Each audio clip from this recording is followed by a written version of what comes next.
तर हे कुरघोडीचं राजकारण तिघामध्ये प्रचंड वाढलेलं आहे. त्यांचे भांडणं पराकोटीला गेले, पण नेमका खुलासा फडणवीसजींनी करावा कि नवाब मलिक सोबत आहे. वोट के चक्कर में शायद बुलाया गया होगा, पर वो आए वहां बैठे दिखे. त्या संदर्भातली कुठलीही माहिती माझ्याकडे आता उपलब्ध नाही. ते काही आलबेल काही चाललेलं असं मला दिसत नाही. त्यांच्यामध्ये प्रचंड कुरघोड्या चाललेल्या आहे. एकीकडे अर्थमंत्री बजेट मांडतो आणि दुसरीकडे काही विषय मुख्यमंत्री स्वतः घोषित करतात बजेट सुरू असताना. तर हे कुरघोडीचं राजकारण तिघामध्ये प्रचंड वाढलेलं आहे. त्यांचे भांडणं पराकोटीला गेलेले.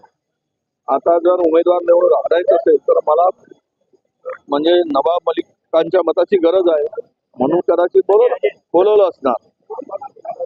पण नेमका खुलासा फडणवीसजींनी करावा की नवाब मलिक सोबत आहे की नाही आहे, हे खुलासा त्यांनी केला पाहिजे.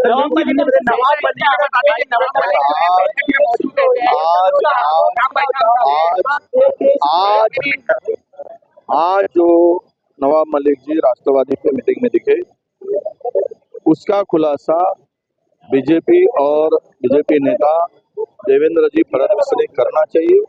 वो उनके अलायंस में है या नहीं है, क्योंकि उनके ऊपर सीरियस एलिगेशन उन्होंने लगाया था, तो उनका जवाब उन्होंने देना चाहिए. झगड़ा चल रहा है पटेल के मत नहीं देखिए, अभी देखिए उनको तो वोट के लिए सब जरूरी है.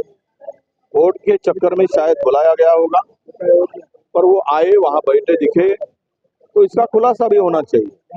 केवल वो वोट के लिए ही बुलाया या परमानेंट वो उनके साथ में, वो अलायंस में महायुति के साथ में है, इसका भी खुलासा होना चाहिए. तर मुंबई क्रिकेट असोसिएशनचे अनेक मोठ्या नेत्यांनी जबाबदारी पेलवलेली आहे. आता नाना पटोले यांचा सुद्धा जागेवर एकत्रित मतदान झालेलं आहे, पण अध्यक्ष सुद्धा भूमिका शक्यता वर्तवली जाते. मला माहित नाही, मी माहिती या संदर्भातली, कारण त्या संदर्भातली कुठलीही माहिती माझ्याकडे आता उपलब्ध नाही. थँक्यू सर वेळ दिल्याबद्दल.